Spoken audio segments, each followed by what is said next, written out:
ಸಾಹಸ ಸಿಂಹ ಡಾಕ್ಟರ್ ವಿಷ್ಣುವರ್ಧನ್ ಅವರು ಕನ್ನಡ ಚಿತ್ರರಂಗದ ಮೇರುನಟ. ತಮಿಳ್, ತೆಲುಗು, ಮಲಯಾಳಂ, ಹಿಂದಿ ಅಂತ ಇತರ ಭಾಷೆಗಳಲ್ಲಿ ಹೀರೋ ಆಗಿ ಆಕ್ಟ್ ಮಾಡಿ ಕನ್ನಡ ಸಿನಿಮಾಗಳನ್ನ ಬೇರೆ ಬೇರೆ ಕಡೆ ಪ್ರಮೋಟ್ ಮಾಡಿದವರು ಸಾಹಸ ಸಿಂಹ ಡಾಕ್ಟರ್ ವಿಷ್ಣುವರ್ಧನ್ ಅವರು. ವಿಷ್ಣುವರ್ಧನ್ ಅವರ ಸಿನಿಮಾಗಳು ಮಲಯಾಳಂ ಡಬ್ ಆಗಿರೋದು ಸುಮಾರು ಸಿನಿಮಾಗಳಿದೆ. ಫಾರ್ ಎಕ್ಸಾಂಪಲ್ ಸಾಹಸ ಸಿಂಹ, ಜೀವನ ಜ್ಯೋತಿ, ತಮಿಳಲ್ಲಿ ವಿಷ್ಣುವರ್ಧನ್ ಅವರು ಆಕ್ಟ್ ಮಾಡಿರೋ ಅಲೈಗಲ್, ಶಿವಾಜಿ ಗಣೇಶನ್ ಅವರು, ವಿಷ್ಣುವರ್ಧನ್ ಅವರು ಮತ್ತು ರಜನಿಕಾಂತ್ ಅವರು ಆಕ್ಟ್ ಮಾಡಿರೋ ವಿಡುದಲೈ, ಒಂದೇ ಗುರಿ, ಮಲಯ ಮಾರುತ ಅಂತ ಸುಮಾರು ಸಿನಿಮಾಗಳು ಮಲಯಾಳಂಗೆ ಡಬ್ ಆಗಿದೆ.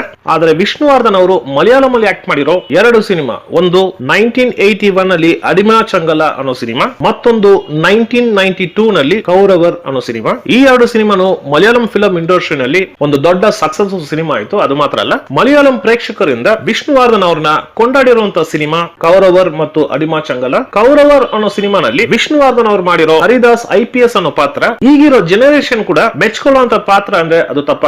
ಕೌರವರ್ ಸಿನಿಮಾದ ಪೋಸ್ಟರ್ ಗಳು ರಿಲೀಸ್ ಆಗಕ್ಕೆ ಶುರು ಆಗುತ್ತೆ. ವಿಷ್ಣುವರ್ಧನ್ ಅವರು ಮಲಯಾಳಂ ಅಲ್ಲಿ ಆಕ್ಟ್ ಮಾಡ್ತಾ ಇದ್ದಾರೆ ಅನ್ನುವಾಗ ಕರ್ನಾಟಕದಲ್ಲಿ ಆ ಸಿನಿಮಾಗೆ ದೊಡ್ಡ ಮಟ್ಟಿಗೆ ಎಕ್ಸ್ಪೆಕ್ಟೇಷನ್ ಕ್ರಿಯೇಟ್ ಆಗುತ್ತೆ. ಅದು ಮಾತ್ರ ಅಲ್ಲ, ಅದುವರೆಗೂ ಮಲಯಾಳಂ ಸಿನಿಮಾಗಳಿಗೆ ಇಲ್ಲದೆ ಇರುವಂತ ಬೇಡಿಕೆ ಕೌರವರ್ ಅನ್ನೋ ಸಿನಿಮಾಗೆ ಬರುತ್ತೆ. ಆ ಸಿನಿಮಾದ ಮೇಲೆ ಯಾವಾಗ ಇಷ್ಟು ದೊಡ್ಡ ಬೇಡಿಕೆ ಶುರು ಆಯ್ತೋ ಆವಾಗ ಕೌರವರ್ ತಂಡ ಕೌರವರ್ ಸಿನಿಮಾನ ಕರ್ನಾಟಕ ಮತ್ತು ಕೇರಳನಲ್ಲಿ ಒಂದೇ ಟೈಮ್ ಅಲ್ಲಿ ರಿಲೀಸ್ ಮಾಡಕ್ ಪ್ಲಾನ್ ಮಾಡ್ತಾರೆ. 12th ಫೆಬ್ರವರಿ 1992 ನಲ್ಲಿ ಕೌರವರ್ ಸಿನಿಮಾ ಕರ್ನಾಟಕ ಮತ್ತು ಕೇರಳನಲ್ಲಿ ಡೈರೆಕ್ಟ್ ರಿಲೀಸ್ ಆಗುತ್ತೆ. ಮಮ್ಮೂಟಿ ಅವರ ಫ್ಯಾನ್ಸ್ ಮಾತ್ರ ಅಲ್ಲ, ಜನರಲ್ ಆಡಿಯನ್ಸ್ ಕೂಡ ಸಿನಿಮಾ ತುಂಬಾ ಇಷ್ಟ ಆಗುತ್ತೆ. ಅದು ಮಾತ್ರ ಅಲ್ಲ, ಮಮ್ಮೂಟಿ ಅವರ ಪಾತ್ರಕ್ಕಿಂತ ವಿಷ್ಣುವರ್ಧನ್ ಅವರು ಮಾಡಿರುವಂತ ಪೊಲೀಸ್ ಆಫೀಸರ್ ಹರಿದಾಸ್ ಪಾತ್ರ ಸುಮಾರು ಆಡಿಯನ್ಸ್ ಮೆಚ್ಕೊಂತಾರೆ. ಮಲಯಾಳಂ ಪೇಪರ್ ಗಳಲ್ಲಿ ವಿಷ್ಣುವರ್ಧನ್ ಅವರ ಪಾತ್ರದ ಬಗ್ಗೆ ಒಂದು ದೊಡ್ಡ ಆರ್ಟಿಕಲ್ ಬರೀತಾರೆ. ವಿಷ್ಣುವರ್ಧನ್ ಅವರ ಬಾಡಿ ಲ್ಯಾಂಗ್ವೇಜ್, ಫೇಸ್ ಎಕ್ಸ್ಪ್ರೆಷನ್, ಅವರ ಸ್ಕ್ರೀನ್ ಪ್ರೆಸೆಂಟೇಷನ್ ನೋಡಿ ಕೇರಳ ಆಡಿಯನ್ಸ್ ವಿಷ್ಣುವರ್ಧನ್ ಅವ್ರನ್ನ ಕೊಂಡಾಡ್ತಾರೆ. ನೆಗೆಟಿವ್ ಕ್ಯಾರೆಕ್ಟರ್ ಅಲ್ಲಿ ಮಮ್ಮೂಟಿ ಅವರು ಮಾಡಿದ್ರೆ, ಪಾಸಿಟಿವ್ ಕ್ಯಾರೆಕ್ಟರ್ ಅಲ್ಲಿ ವಿಷ್ಣುವರ್ಧನ್ ಅವರು ಮಾಡಿರ್ತಾರೆ. ಸಿನಿಮಾ ನೋಡ್ಕೊಂಡು ಹೊರಗೆ ಬರೋ ಪ್ರೇಕ್ಷಕನಿಗೆ ವಿಷ್ಣುವರ್ಧನ್ ಅವ್ರ ಪಾತ್ರ ಮನಸ್ಸಲ್ಲಿ ನಿಲ್ಲುತ್ತೆ. ಅದು ಮಾತ್ರ ಅಲ್ಲ, ಕರ್ನಾಟಕದಲ್ಲಿ ಅದುವರೆಗೂ ಕಲೆಕ್ಟ್ ಮಾಡದೇ ಇರುವಂತಹ ಮಲಯಾಳಂ ಸಿನಿಮಾ ಕೌರವರ್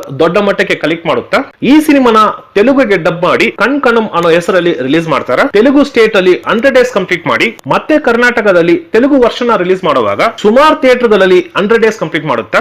ತಮಿಳ್ಗೆ ಡಬ್ ಮಾಡಿ ಕ್ಷತ್ರಿಯ ವಂಶಂ ಅನ್ನೋ ಟೈಟಲ್ ಅಲ್ಲಿ ತಮಿಳುನಾಡಲ್ಲಿ ರಿಲೀಸ್ ಮಾಡ್ತಾರೆ. ತಮಿಳುನಾಡಲ್ಲೂ ಈ ಸಿನಿಮಾ 50 days ಕಂಪ್ಲೀಟ್ ಮಾಡುತ್ತೆ. ಮಮ್ಮೂಟಿ ಅವ್ರ ಫಿಲಂ ಕೆರಿಯರ್ ಅಲ್ಲೇ ಕರ್ನಾಟಕ, ಆಂಧ್ರ, ಕೇರಳ, ತಮಿಳುನಾಡಲ್ಲಿ ಸಕ್ಸಸ್ ಆಗಿರೋ ಮೊದಲನೇ ಸಿನಿಮಾ ಕೌರವರ್ ಸಿನಿಮಾ ಆಗಿರುತ್ತೆ. ಈ ಸಿನಿಮಾದ ಸಕ್ಸಸ್ ಗೆ ವಿಷ್ಣುವರ್ಧನ್ ಅವರ ಪಾತ್ರ ತುಂಬಾ ಮುಖ್ಯ ಅಂತ ಎಲ್ರಿಗೂ ಗೊತ್ತು. ಕೌರವರ್ ಸಿನಿಮಾ ಕರ್ನಾಟಕ ಮತ್ತು ಆಂಧ್ರದಲ್ಲಿ ಇಷ್ಟು ದೊಡ್ಡ ಓಪನಿಂಗ್ ತಗೊಂಡಿರಕ್ಕೆ ಸಾಹಸ ಸಿಂಹ ಡಾಕ್ಟರ್ ವಿಷ್ಣುವರ್ಧನ್ ಅಂತ ಎಲ್ರಿಗೂ ಗೊತ್ತಾಗುತ್ತೆ. ಆ ಸಿನಿಮಾದ ನಾಯಕ ಮಿಸ್ ಮಮ್ಮೂಟಿ ಅವರು ಕೆಲವು ಪಾತ್ರಗಳನ್ನ ಡಿಸೈನ್ ಮಾಡುವಾಗ ಈ ತರ ಒಂದು ಪಾತ್ರಕ್ಕೆ 100% ಸೂಟ್ ಆಗುವಂತ ವ್ಯಕ್ತಿ ಡಾಕ್ಟರ್ ವಿಷ್ಣುವರ್ಧನ್ ಅವರು ಅಂತ ಇವತ್ತಿಗೂ ನೆನೆಸ್ಕೊಂತಾರೆ. ಓಕೆ ಸ್ನೇಹಿತರೆ, ನೆಕ್ಸ್ಟ್ ಟೈಮ್ ಬೇರೆ ಒಂದು ಸಿನಿಮಾ ಜೊತೆ ಬರ್ತೀನಿ. ಅದುವರೆಗೂ ಥ್ಯಾಂಕ್ ಯು, ಬಾಯ್.